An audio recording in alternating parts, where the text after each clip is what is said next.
السلام علیکم ورحمۃ اللہ تعالی وبرکاتہ۔ مرکز اہل سنت جامعہ رضویہ منظر اسلام کے یوٹیوب چینل ہم سبق درس نظامی میں آپ کا خیر مقدم ہے۔ پیارے بچوں، جنہوں نے اب تک ہمارے چینل کو سبسکرائب نہیں کیا ہے وہ ضرور سبسکرائب کر لیں اور بیل آئیکن یعنی گھنٹی بھی بجا دیں تاکہ ہر ویڈیو کی نوٹیفیکیشن اطلاع اپلوڈ کرتے ہی آپ تک پہنچ جائے، اور اپنے ساتھیوں سے بھی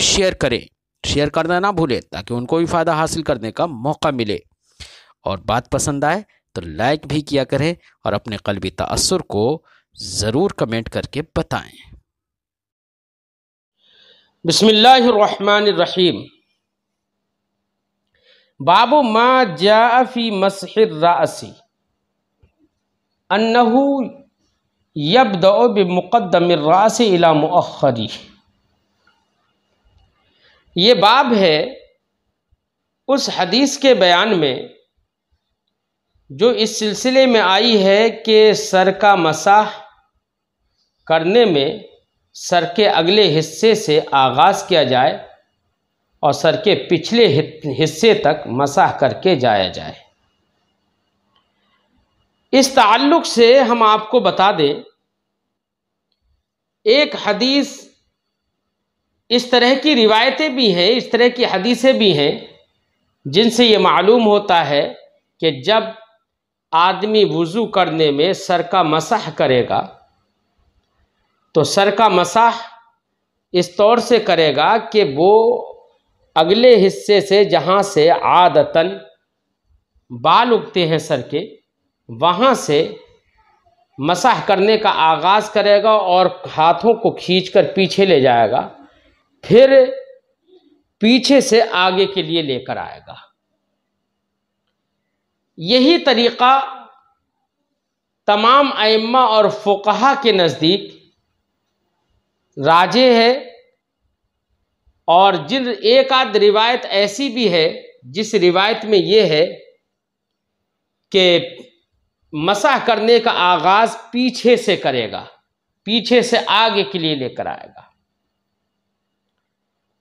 تو جو روایت اس طرح کی ہے اس روایت کے بارے میں ہمارے محدثین نے یہ کہا ہے کہ اس روایت کے جو راوی ہیں تو وہ روایت جن راویوں سے مروی ہے اس میں ایک عبداللہ ابن محمد ابن عقیل ہیں۔ اہل حدیث کے نزدیک، علماء حدیث کے نزدیک، یہ راوی عبداللہ ابن محمد ابن عقیل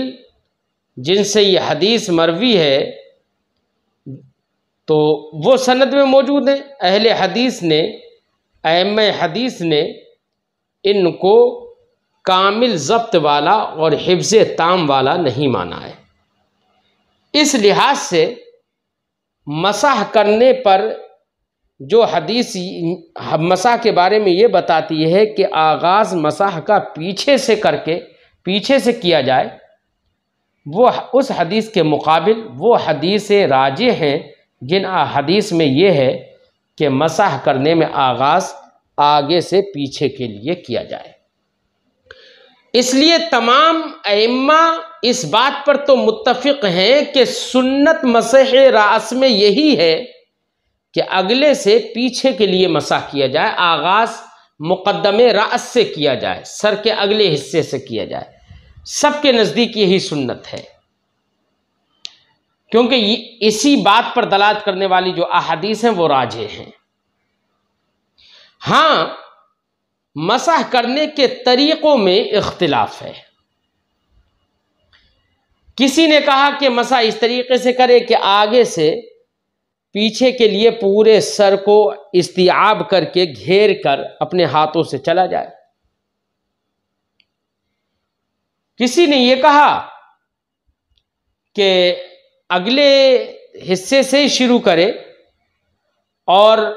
اپنی شہادت کی دونوں انگلیوں کے پیٹ ملائے اور ملا کر اس طریقے سے آگے سے پیچھے کے لیے انگلیاں لگاتا ہوا چلا جائے اور ہتھیلیاں بھی لگاتا ہوا چلا جائے، جو باقی جو انگلیاں بچی ہوں ان انگلیوں کو بعد میں پیچھے سے لے آئے۔ لیکن احناف کے نزدیک یہاں پر جو مسنون طریقہ بتایا گیا وہ یہ بتایا گیا کہ شہادت کی انگلیاں اور انگوٹھوں کو چھوڑ کر باقی جو 3 انگلیاں ہیں ان کے پیٹ آپس میں ملائے جائیں. ان کے پور جب ملا لیں تو ملانے کے بعد انہی 3 انگلیوں کو سر کے اگلے حصے پر رکھے اور انہی 3 انگلیوں کے پیٹ سر سے مس کرتے ہوئے ان کو پیچھے تک گدی تک لے کر جائے. پھر جب واپس آئے تو چونکہ ہاتھ کی ہتھیلیاں بچ گئی تھیں، ان ہتھیلیوں کو اپنے کانوں کے کناروں پر یعنی کنپٹیوں تک، اگلے کنپٹی تک لے کر آئے کھینچ کر. اب شہادت کی انگلی اور انگوٹھے بچ گئے، تو شہادت کی انگلی کے بارے میں، وہ انگوٹھے کے بارے میں فقہائے احناف نے یہ کہا کہ ان دونوں انگوٹھوں سے اپنے کان کے ظاہری سطح پر مطلب جو کان کے پیچھے کا جو حصہ ہے وہاں پر کان کے پیچھے مسح کرے انگوٹھوں سے، اور جو شہادت کی دونوں انگلیاں بچ گئیں وہ کان کے اندرونی حصے پر اس سے مسح کرے. یہ مسنون طریقہ احناف کے نزدیک ہے. تو طریقے تھوڑے تھوڑے بدلے ہوئے ہیں، لیکن تقریباً طریقے تمام فقہا کے نزدیک اسی طریقے سے ہیں. تو سنیت طریقہ کس طریقے سے مسح کرے، تو طریقے میں تو اختلاف ہے، لیکن سب کے نزدیک سنت یہی ہے کہ مسح کرنے کا آغاز مقدم راس سے کرے گا. لہذا ترجمہ لگاتے ہیں حدیث پاک کا. باب ما جاء فی مسح الراس، یہ باب ہے ان احادیث کے بیان میں جو مسح راس کے تعلق سے آئی ہیں، اور اس تعلق سے آئی ہیں کہ انہو یبدأ بمقدم الراس الی مؤخری، کہ مسح کرنے میں آغاز کرے گا سر کے اگلے حصے سے الی مؤخری، سر کے پچھلے حصے تک، یعنی اگلے حصے سے مسح کر کے پچھلے حصے تک جائے گا. حدثنا اسحاق بن موسیٰ الانصاری، امام ترمذی فرماتے ہیں ہم سے حدیث بیان کی اسحاق ابن موسیٰ انصاری نے. وہ فرماتے ہیں حدثنا معن، ہم سے حدیث بیان کی معن نے. حدثنا مالک بن انس، وہ فرماتے ہیں ہم سے حدیث بیان کی مالک ابن انس نے. وہ روایت کرتے ہیں عن عمرو بن یحییٰ عن ابی، وہ روایت کرتے ہیں عمرو بن یحییٰ سے، وہ روایت کرتے ہیں اپنے والد یحییٰ سے.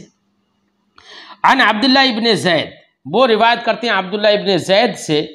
ان رسول اللہ صلی اللہ علیہ وسلم مسح رأسہ بیدیہ، کہ نبی کریم صلی اللہ علیہ وسلم نے اپنے سر مبارک کا مسح کیا دونوں ہاتھوں سے. فَأَقْبَلَ بِهِمَا وَأَدْبَرَ، تو نبی کریم صلی اللہ علیہ وسلم دونوں ہاتھوں کو اگلے بھی لے کر گئے اور پچھلے بھی لے کر گئے. اقبلہ اگلے لے جانا اور ادبرہ پیچھے لے جانا. بدأ بمقدم راسی، لیکن جب آغاز کیا مسح کا تو اپنے سر کے اگلے حصے سے آغاز کیا. ثم ذهب بهما الى قفاه، پھر دونوں ہاتھوں کو سرکار اپنی گدی کی طرف لے کر گئے. ثم ردهما، پھر دونوں ہاتھوں کو پلٹ کر لے کر آئے. حتی رجع الى المکان الذی، یہاں تک کہ اسی جگہ پر دونوں ہاتھ آ گئے. بدأ منہ، جہاں سے سرکار نے مسح کرنے کا آغاز کیا. ثم غسل رجلہ، پھر مسح کرنے کے بعد دونوں ہاتھوں کو، دونوں پیروں کو سرکار نے دھویا. تو اب سرکار دو عالم صلی اللہ علیہ وسلم کا جو یہاں پر مسح بتایا تو اس میں الفاظ ہیں فَأَقْبَلَ وَأَدْبَرَ، آگے بھی لے کر گئے سرکار، ہاتھوں کو آگے بھی لے کر گئے اور پیچھے بھی لے کر گئے، یعنی آگے سے بھی لے کر گئے اور پیچھے سے بھی لے کر آئے، اور سر کے اگلے حصے سے آغاز کیا. تو اب یہاں پر اجمال ہے، پورا طریقہ معلوم نہیں ہو پایا. احناف نے پورا طریقہ بیان کیا ہے کہ اسی میں مسح میں استیعاب ہو جائے گا، مکمل سر کا مسح ہو جائے گا. احناف نے جو طریقہ بیان کیا ہے اسی طریقے سے. اور اس میں یہ بھی لازم نہیں آئے گا اس طریقے میں کہ ایک ہی دو ہاتھوں کو مسح کیا اور ان پر ادھر جب لے کر گئے تو پھر ہتھیلیاں چونکہ بچی رہ گئی تھیں تو واپس جب لے کر آئیں گے ہتھیلیاں لگا کر لے کر آئیں گے. تو ایسی صورت میں ایک ہاتھ یا دونوں ہاتھوں پر جو پانی لگا ہوا ہوگا ان کا استعمال دوبارہ سے بھی کرنا لازم نہیں آئے گا احناف کے طریقے میں۔ وفی الباب عن معاویہ، اس باب میں حضرت معاویہ سے بھی روایت ہے، مقدام ابن معدی کرب سے بھی روایت ہے، وہ عائشہ اور حضرت عائشہ سے بھی روایت ہے۔ قال ابو عیسیٰ، حضرت امام ترمذی ابو عیسیٰ امام ترمذی فرماتے ہیں، حدیث و عبداللہ ابن زید کی حدیث جو ہم نے یہاں پر باب کے تحت ذکر کی ہے، اصح شیء فی ھذا الباب، اس باب میں دیگر تمام احادیث سے صحیح تر ہے، وہ احسن، اور دیگر تمام حدیثوں سے احسن ہے، حسن تر ہے۔ وبہ یقول الشافعی، اسی مسح کے اسی طریقے کو کہ مقدم راس سے آغاز کرے گا، اسی کا قول امام شافعی کرتے ہیں، امام احمد بھی کرتے ہیں، امام اسحاق بھی کرتے ہیں، اور ہم نے آپ کو بتایا کہ امام اعظم رضی اللہ تعالیٰ عنہ بھی اسی کا قول کرتے ہیں۔ ہاں، طریقوں میں اختلاف ہے کہ کس طریقے سے کیا جائے۔ مقدم راس سے تو سبھی لوگ قائل ہیں۔ باب ما جاء انہ یبدأ بمؤخر الراس، اب امام ترمذی رحمۃ اللہ تعالیٰ علیہ نے چونکہ ماقبل میں کہا کہ اس باب میں جو حدیث ہے وہ حدیث سب سے صحیح حدیث عبداللہ ابن زید کی ہے، تو کوئی حدیث ایسی بھی ہے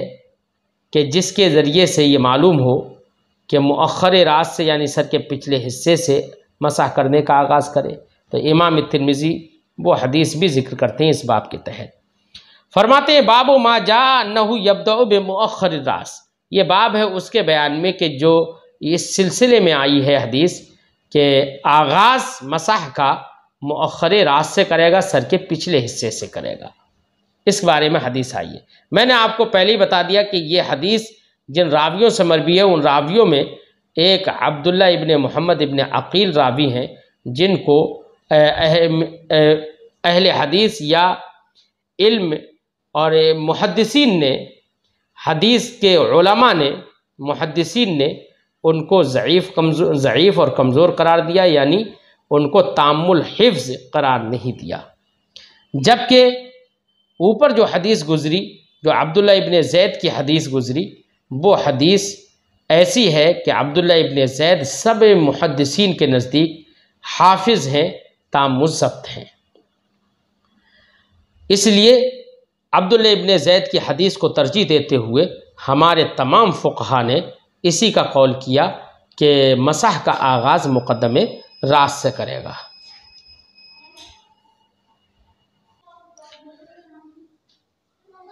فرماتے ہیں کہ باب ما جاء انہ یبدأ بمؤخر الراس، یہ باب ہے اس کے بیان میں کہ جو حدیثیں آئی ہیں اس سلسلے میں کہ آغاز مسح مؤخر راس سے کرے گا۔ حدثنا قتیبۃ حدثنا بشر بن المفضل عن عبداللہ ابن محمد ابن عقیل، امام ترمذی فرماتے ہیں ہم سے حدیث بیان کی قتیبہ نے، وہ فرماتے ہیں ہم سے حدیث بیان کی بشر ابن مفضل نے، وہ روایت کرتے ہیں عبداللہ ابن محمد ابن عقیل سے۔ یہی عبداللہ ابن محمد ابن عقیل جو راوی ہیں، انہی کو محدثین نے کہا ہے کہ یہ تام الضبط اور حفظ تام والے نہیں ہیں۔ عن الربیع، یہ ربیع تصغیر کے ساتھ اور ربیع بنا تصغیر کے دونوں طریقے سے محدثین نے اس کو پڑھا ہے۔ تو عبداللہ ابن محمد ابن عقیل روایت کرتے ہیں ربیع بنت معوذ ابن افرع سے، ان نبی صلی اللہ علیہ وسلم یہ فرماتی ہیں کہ نبی کریم صلی اللہ علیہ وسلم نے مسح برأسہ، اپنے سر کا مسح فرمایا، مرتين، دو مرتبہ، تو یہاں پر لفظ یہ ہے مرتين، دو مرتبہ مسح فرمایا۔ تو محدثین کے نزدیک، ہمارے ائمہ کے نزدیک تو ایک ہی بار سر کا مسح سنت ہے۔ اب اس روایت میں یہ بھی ہے کہ دو مرتبہ مسح فرمایا، تو ہمارے علماء نے اس کا ایک جواب یہ دیا ہے کہ ممکن ہے کہ سرکار نے مسح تو ایک ہی بار کیا، لیکن استیعاب کے لیے جیسے کہ سر کا اگلے حصے سے مسح کیا یا پچھلے حصے سے مسح کیا، مطلب اوپری حصے کا مسح پہلے کیا، پھر مان لو پیچھے، اب اس روایت میں یہ ہے کہ پیچھے سے آغاز کیا، تو پیچھے ہی سے آغاز کیا مثلا، تو سر کے اوپری حصہ مطلب ہاتھوں کی ہتھیلی جو ہے ان کو بچا کر رکھا ہو سرکار نے، اور انگلیوں کے پیٹ سے مسح کر کر لے کر آئے ہوں، پھر پیچھے کے لیے لے کر گئے ہوں تو ہاتھوں کی ہتھیلیوں سے مسح کیا ہو، تو یہ استیعاب کے بنا پر یہ مسح تو ایک ہی بار ہوا، لیکن اس کو انہوں نے یہ سمجھ لیا کہ 2 مرتبہ مسح سرکار نے فرمایا۔ یہ بھی احتمال ہے اس حدیث پاک کے ان لفظوں میں، اس لیے انہوں نے فرمایا کہ سرکار نے 2 مرتبہ مسح فرمایا۔ سرکار بدأ بمؤخر راسی، سرکار نے اپنے سر کے پچھلے حصے سے آغاز فرمایا، ثم بمقدمی، پھر اگلے حصے سے سرکار نے مطلب مسح کیا، وباذنیہ، پھر سرکار نے اپنے دونوں کانوں کا مسح کیا، کلتیہما، دونوں کانوں کا مسح کیا، ظہورہما وبطونہما، کانوں کے ظاہر پر بھی مسح کیا اور باطن پر بھی مسح کیا۔ قال ابو عیسیٰ، امام ترمذی فرماتے ہیں ھذا حدیث حسن، یہ بھی حدیث حسن ہے، وحدیث عبداللہ ابن زید اصح من ھذا، اور عبداللہ ابن زید کی جو حدیث جو اس سے پہلے باب میں گزر گئی وہ حدیث اس سے صحیح تر ہے۔ اجود، وہ حدیث اس سے صحیح تر ہے اور اس سے عمدہ ہے۔ وقد ذهب بعض اہل الکوفہ الی ھذا الحدیث، بعض اہل کوفہ اسی حدیث کی طرف چلے گئے، جن میں سے وکی ابن جراح ہیں۔ محدثین نے فرمایا کہ وکی ابن جراح کے علاوہ کسی کو ہم نے نہیں پایا کہ وہ اس کی طرف گئے ہوں کہ مؤخر راس سے مسح کا آغاز کیا جائے۔ باب ما جاء ان مسح الراس مرتن، یہ باب ہے اس سلسلے میں اس حدیث کے بیان میں کہ جس سے یہ معلوم ہوتا ہے کہ سر کا مسح ایک بار ہوتا ہے، یعنی ایک ہی بار مسنون ہے۔ تو چونکہ ماقبل کی روایت سے یہ پتہ چلا کہ 2 بار سرکار نے مسح فرمایا، ہم جواب دے چکے ہوں اس کا کہ ہمارے فقہاء نے کیا جواب دیا ہے اس کا، لیکن اس میں بھی صریح حدیثیں ہیں کہ مسح راس ایک مرتبہ ہے، یہی سنت ہے۔ تو امام ترمذی اسی کو بیان کر دے رہے ہیں، اور یہی تمام فقہا کا مذہب بھی ہے کہ ایک ہی مرتبہ سر کا مسح کیا جائے گا، یہی سنت ہے۔ باب ما جاء ان مسح الراس مرتن، باب ہے اس کے سلسلے میں جو اس سلسلے میں آئی ہیں حدیثیں کہ راس یعنی سر کا مسح ایک مرتبہ ہے۔ حدثنا قتیبۃ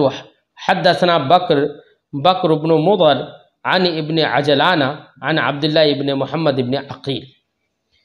فرماتے ہیں کہ ہم سے حدیث بیان کی قتیبہ نے، وہ فرماتے ہیں ہم سے حدیث بیان کی بکر ابن مضر نے، وہ روایت کرتے ہیں ابن عجلان سے، وہ روایت کرتے ہیں عبداللہ ابن محمد ابن عقیل سے، وہ روایت کرتے ہیں عن الربیع، حضرت ربیع سے، ربیع بنت معوذ ابن افرا سے، انہا رأت النبی صلی اللہ علیہ وسلم، کہ انہوں نے نبی کریم صلی اللہ علیہ وسلم کو دیکھا یتوضأ، وضو کرتے ہوئے، قالت، فرماتی ہیں مسح رأسہ، سرکار نے اپنے سر کا مسح کیا، ومسح ما اقبل منہ، اور سرکار نے سر کا جو اگلا حصہ تھا اس کا مسح کیا، وما ادبر، اور جو سر کا پچھلا حصہ تھا اس کا بھی مسح کیا، وصدغیہ، اور سرکار نے اپنے دونوں کن پٹیوں کا مسح کیا۔ صدغن کا معنی ہوتا ہے کن پٹی، کن پٹی بھی کہتے ہیں، کن پٹی بھی بعض لوگ کہتے ہیں، کہ وصدغیہ، اور سرکار نے اپنی کن پٹی کا مسح فرمایا، دونوں کن پٹی کا، یعنی دونوں کانوں کے جو اگلے کے کان اور چہرے کے بیچ کی جو جگہ ہے اس کو کن پٹی کہا جاتا ہے، تو سرکار نے ان کا مسح کیا، وَأُذْنَيْهِ، اور اپنے دونوں کانوں کا مسح کیا، مرتن واحدہ، ایک بار مسح کیا۔ اب دیکھیے یہیں پر ربیع بنت معوذ ابن افرا سے ہی یہ بھی روایت ہے، یہاں پر فرماتی ہیں کہ دیکھا کہ سرکار نے ایک بار مسح کیا ہے، جبکہ اس سے پہلے حدیث جو گزری اس میں بھی انہی سے ہی روایت تھی، اور وہاں پر فرمایا کہ مسح برأسہ مرتین، تو خود ربیع بن معوذ ابن افرا ہی کی روایتیں متعارض ہیں، اس لیے اذا تعارض تساقط، ہمارے فقہا نے فرمایا کہ وہی حدیث جس میں صراحتاً یہ ہے کہ ایک مرتبہ سرکار نے مسح فرمایا، اور مختلف روایتوں سے یہ بات سمجھ میں آتی ہے، تو ہمارے فقہا نے سب نے یہی فرمایا کہ ایک ہی بار سر کا مسح کرنا یہ مسنون ہے۔ وفی الباب عن علی، امام ترمذی فرماتے ہیں اس باب میں حضرت علی سے بھی روایت ہے، وجد طلحہ بن مصرف بن عمرو، اور طلحہ بن مصرف بن عمرو کے دادا سے بھی روایت ہے۔ تو طلحہ بن مصرف بن عمرو کے دادا کون ہوئے؟ عمرو ہوئے۔ قال ابو عیسیٰ، حضرت ابو عیسیٰ امام ترمذی نے فرمایا حدیث الربیع حدیث حسن صحیح۔ ربیع کی جو حدیث ہے، ربیع بنت معبذ ابن عفرا کی جو حدیث ہے وہ حدیث حسن صحیح ہے۔ وقد رویہ من غیر وجہ عن النبی صلی اللہ علیہ وسلم، اور اس حدیث کی روایت نبی کریم صلی اللہ علیہ وسلم سے مختلف طریقوں سے ہوئی ہے۔ انہ مسح برأسہ مرتن، کہ سرکار نے ایک مرتبہ سر کا مسح فرمایا۔ والعمل علی ھذا عند اکثر اہل العلم، اور اس ایک ہی مرتبہ مسح کرنے پر عمل اکثر اہل علم کے نزدیک ہے۔ من اصحاب النبی صلی اللہ علیہ وسلم، نبی کریم صلی اللہ علیہ وسلم کے صحابہ میں سے اکثر اہل علم کے نزدیک اسی پر عمل ہے۔ ومن بعدہم، اور صحابہ کے ما بعد جو تابعین ہیں، تمام ائمہ و تابعین کے کا عمل، اکثر کا عمل اسی پر ہے کہ ایک مرتبہ سر کا مسح کیا جائے گا۔ وبہ یقول جعفر بن محمد، اسی کا قول کرتے ہیں جعفر ابن محمد اور سفیان ثوری، عبداللہ ابن مبارک، امام شافعی، امام احمد، امام اسحاق۔ راؤ، ان تمام لوگوں نے ان تمام لوگوں کا قول ہے، راؤ ان تمام لوگوں نے کہا ہے مسح الرأس مرتن واحدہ، کہ سر کا مسح ایک ہی مرتبہ ہوگا، ایک ہی مرتبہ کرنا سنت ہے۔ نفس مسح جو ہے، تو مسح کرنا یہ تو فرض ہے وضو میں، لیکن ایک مرتبہ یا دو مرتبہ یہ کیا ہے؟ سنت ہے، کہ ایک ہی مرتبہ کرنا سنت ہے۔ حدثنا محمد بن منصور، یعنی ایک ہی مرتبہ مسح کرنے سے فرض ادا ہو جائے گا۔ حدثنا محمد بن منصور، ہم سے حدیث بیان کی محمد ابن منصور نے، قال سمعت سفیان بن عیینہ، میں نے سفیان ابن عیینہ کو کہتے ہوئے سنا، یقول فرماتے تھے سألت جعفر بن محمد، میں نے جعفر ابن محمد سے مسح راس کے بارے میں سوال کیا۔ کیا سوال کیا؟ ایجزئ مرتن، کیا ایک مرتبہ سر کا مسح کرنا کافی ہو جائے گا؟ فقال ای واللہ، جعفر ابن محمد نے فرمایا کہ ہاں خدا کی قسم، ای یہ حرف ایجاب ہے، ای واللہ، ہاں خدا کی قسم، یعنی بتانے کا مقصد ہے تاکیداً کہ ایک مرتبہ سر کا مسح کرنے ہی سے مسح کافی ہے۔ اس سے پتہ چلا کہ ایک ہی مرتبہ سر کا مسح ہے۔